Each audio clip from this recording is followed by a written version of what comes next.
सदर कथा काल्पनिक असून तिचा कुठल्याही सत्य घटनेशी अथवा जीवित किंवा मृत व्यक्तीशी संबंध नाही. ही कथा केवळ मनोरंजनाच्या उद्देशानं लिहिली गेली असून कुठल्याही प्रकारची अंधश्रद्धा पसरवण्याचा आमचा हेतू नाही. धन्यवाद.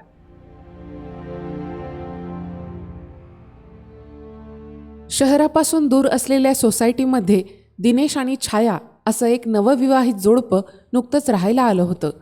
दिनेशला एका शाळेत संगीत शिक्षक म्हणून जॉब मिळाला होता. संगीत विशारद असलेला दिनेश कॉन्ट्रॅक्ट बेसिसवर असल्यानं त्यानं शहरातल्या एका ऑर्केस्ट्रा टीमला जॉईन केलं होतं. त्याचप्रमाणे छाया शिवणकामात तरबेज होती. दोघांच्याही कामातून येणाऱ्या पैशात ते घर चालवत असे. सोसायटीमध्ये शिवणकाम करणारी छाया एकटीच होती, त्यामुळे सोसायटीमधील अनेक बायकांच्या ऑर्डर तिच्याकडे असायच्या. दिनेश सकाळी 10ला शाळेत गेला की थेट 4 वाजता घरी यायचा. तोपर्यंत छाया तिच्या शिवणकामात व्यस्त असायची. दिनेश घरी आल्यावर 7 पर्यंत आराम करणं किंवा बाकी काही घरातली किंवा बाहेरची कामं असतील तर ती करणं आणि 7 वाजता रियाजाला बसणं असा रोजचा नित्यक्रम सुरू होता. कधी बाहेर कार्यक्रम असेल तर त्याला ऑर्केस्ट्रा टीमसोबत वेगवेगळ्या गावाला जावं लागत असे. त्यामुळे कधीकधी कार्यक्रमाहून रात्री घरी यायला उशीरही होत असे. सोसायटी असल्यामुळे छायाला घरात एकटी असली तरी भीती वाटत नसे. तरी देखील दिनेश कार्यक्रमाहून घरी येईपर्यंत ती शिवणकाम करता करता किंवा टीव्हीवर एखादी सिरियल बघत जागी असायची. दिनेश घरी आला की छायाला म्हणायचा, "अगं, अशी माझी वाट बघत नको जाऊ. काही नाही होत मला. व्यवस्थित येतो मी घरी." "हा, राहू द्या. तुम्हाला काय कळणार बाई माणसाची जात. एवढ्या रात्री घरी येता. आधीच आपण शहराच्या बाहेर इतक्या दूर राहतो. ज्या रस्त्याने येता तो रस्ता पण खराब झाला आहे. आपल्या स्कूटीचं लाईट देखील जास्त पडत नाही. मग जीव लागणार नाही तर काय होईल?" "अगं, नको काळजी करत जाऊ," असं म्हणत तो तिची समजूत घालायचा. दिवाळी जवळ आली होती. छायाकडे बरीच कामं येऊन पडलेली होती. दिवाळीच्या 2 दिवस आधीपर्यंत सर्व कामे उरकून तिला यंदाची दिवाळी सासरी म्हणजे दिनेशच्या गावाकडे साजरी करायची होती आणि दिवाळी झाल्यावर ती 4-5 दिवस तिच्या माहेरी जाणार होती. ठरल्याप्रमाणे दिवाळी मोठ्या उत्साहात साजरी करून दिनेश तिला तिच्या माहेरी सोडून शहराकडे आला. त्याला देखील एका अल्बम सॉन्गच्या रेकॉर्डिंगची ऑफर मिळाली होती. आपल्या आवाजातील हे पहिलं गीत असेल आणि ही संधी आपल्याला गमवायची नाही म्हणून तो शहरातल्या घरी लवकर आला होता. गाणं म्हणजे दिनेशसाठी सगळ्यात प्रिय गोष्ट होती. त्याला अवगत झालेल्या ह्या कलेवर त्याचं नितांत प्रेम होतं. कुठेही गाण्याच्या मैफिलीचा आवाज आला किंवा कार्यक्रमाची माहिती मिळाली की तो तिथे गेल्याशिवाय राहत नसे. गावाकडच्या मैफिलीत गाणी गाऊन तयार झालेला आवाज होता त्याचा, त्यामुळे त्याच्या आवाजाची छापच निराळी होती. दिनेशच्या आवाजात पहिलं गाणं रेकॉर्ड झालं. ऑफर देणारी मंडळी त्याच्या गायकीमुळे त्याचे जाम फॅन झाले होते. "दिनेशराव, लय भारी गायलात. हा आवाज सर्वत्र धुमाकूळ घालणार. तुम्ही भविष्यातले खूप मोठे गायक असणार," असं म्हणत डायरेक्टर आणि प्रोड्युसरने पाठीवर थाप देत दाद दिली. या अल्बमचे त्याला पैसे देखील चांगले मिळाले होते. ही आनंदाची बातमी पहिले बायकोला कळायला पाहिजे म्हणून त्याने तिला कॉल केला. "हॅलो छाया, अगं, आज माझं गाणं रेकॉर्ड झालं." समोरची मंडळी खूप खुश झाली. त्यांना फार आवडलं गाणं.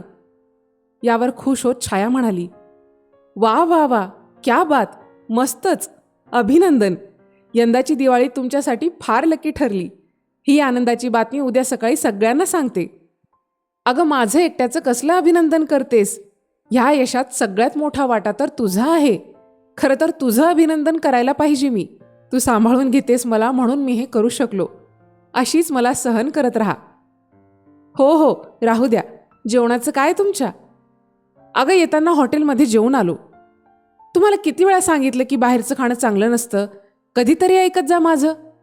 काळजीपोटी छाया म्हणाली. "अगं, आता तू तिकडं मी इकडं, कोण खाऊ घालणार मला?" "अहो, मग करा की 1-2 दिवस स्वतःच्या हातांनी. चांगलं बनवता की तुम्ही जेवण." "नाही, जाऊ दे. 1-2 दिवस करतो असंच ॲडजस्ट. तू केव्हा येणार आहेस इकडं ते सांग मला." "परवा येते मी. तसा तुम्हाला कॉल करते निघण्याआधी." "परवा?" "हो, काय झालं?" "अगं, उद्या आणि परवा मला प्रोग्राम आहे. टीमसोबत बाहेर जायचं आहे." "ठीक आहे ना. तुम्ही जा प्रोग्रामला. मी मेसेज टाकून ठेवेल तुम्हाला. आणि असंही घराची दुसरी चावी आहे माझ्याकडे. तुम्ही येण्याआधी मी घरी पोहोचलेली असेल." "ठीक आहे." दिनेशने गुड नाईट बाय बाय म्हणत कॉल कट केला. दुसऱ्या दिवशी संपूर्ण दिवसभर प्रवास करून ठरलेल्या ठिकाणचा पहिला कार्यक्रम व्यवस्थितरित्या पार पडला. दुसऱ्या कार्यक्रमाला वेळेवर पोहोचायचं म्हणून गाडी तिथून रवाना झाली. रात्रभर प्रवास करून गाडी सकाळी दुसऱ्या शहराला पोहोचली.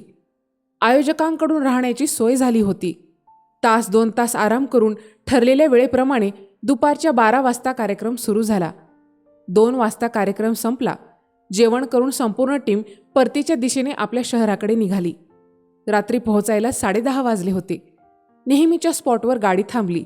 दिनेशने सर्वांना निरोप देत बँकसमोर लावलेली आपली स्कूटी सुरू केली आणि तो घरच्या दिशेने निघाला. हवेतला गारवा चांगलाच जाणवत होता. खराब रस्ता असल्यामुळं तो गाडी हळू चालवत होता. गाडीचा लाईट देखील जास्त पडत नव्हता. कडाक्याच्या थंडीने हात गारठले होते. 10-15 मिनिटांचं अंतर पार करून त्याला घर गाठायचं होतं. आजूबाजूला बोटावर मोजता येईल इतकीच घरं अंधारात दिसत होती. दिनेशला रस्त्याला लागून असलेल्या एका घरासमोर शेकोटी पेटलेली दिसली. त्यानं शेकोटी पाहून गाडी थांबवली. रस्त्याच्या कडेला लावली. खाटावर एक बाबा शेकोटीकडे पाय करून बसले होते. तोंडातल्या बिडीचा झुरका घेत बाबाने दिनेशला विचारलं, कोण आहे रे? काही नाही बाबा, हातले गारठले म्हणून थांबलो जरा शेकायला. हाव का? शेक मग. आर पण इकडं कुठं निघाला? अहो बाबा, माझं घर आहे इकडं. इकडं एवढं कोपच्यात? हो. अरे मग लवकर जायचं घरला. एक तर रस्ता खराब आहे, त्यात रस्त्यावर दिवे नाही. थंडी गाठ्याचा पडला धाडला. माझ्यासारख्या म्हातारा माणसाला काही सुधरल का रे? जातो बाबा व्यवस्थित. आता सवय झाली या रस्त्याची. ए सवयीच्या सवय 12च्या भावात नाही त्यात. मग अख्खी जिंदगी गेली आणि मला सांगतो होय रे सवयीच्या गोष्टी. जा घरला उठ. बाबांचं वाक्य संपताच दूरवरून एक सुरेल मंजूळ आवाज दिनेशच्या कानी पडला. दूरवर असलेल्या एका घरातून कोणीतरी गायिका गात असल्याचं दिनेशला जाणवलं. या टिपूर चांदण्यांनी भुलविले मला, ही ओढ सुरांची आळविते तुला. या देही यातनांचे कल्लोळ माजलेले, तव भेटीची आस लागे अशा समयाला, ही ओढ सुरांची आळविते तुला. तबला आणि संतूरच्या सुरात कानावर पडणारे हे सुरेल शब्द दिनेशला अस्वस्थ करत होते. अहो बाबा, कोण गातंय एवढं सुंदर? हा, कुत्री वळत्यात फक्त. कुठं कोण गात आहे रे? अहो बाबा, नीट ऐका, कोणीतरी मुलगी गाते. ए यार, मला लांबचं ऐकायला नाही येत बाबा.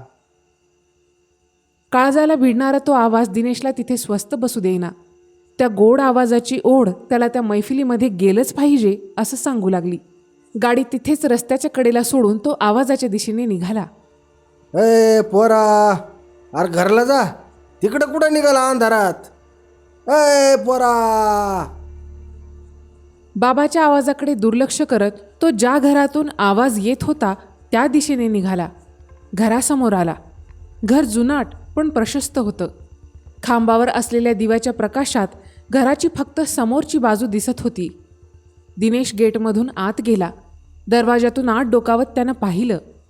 दिवाणखाण्यात मंद उजेडात, फुलांच्या सजावटीत, सुवासाच्या प्रसन्न वातावरणात एक सुंदर मैफिल बसली होती. बसलेल्या मैफिलीतील सर्वांना त्यानं बघितलं. एक तबलजी, एक संतूरवादक आणि एक गायिका. गाणारी ती सुंदर तरुणी दिनेशच्या येण्याने थांबली.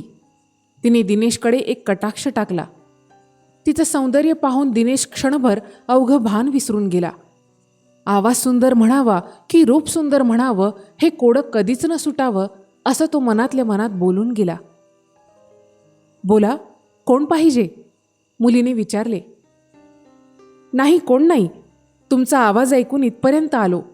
फार छान गाताय. गा की, थांबलात का? तबला आणि संतूर वाजवणारे दोघे एकमेकांकडे बघून गालातल्या गालात हसले. तीही ह्या अपरिचिताच्या कौतुकानं सुखावली.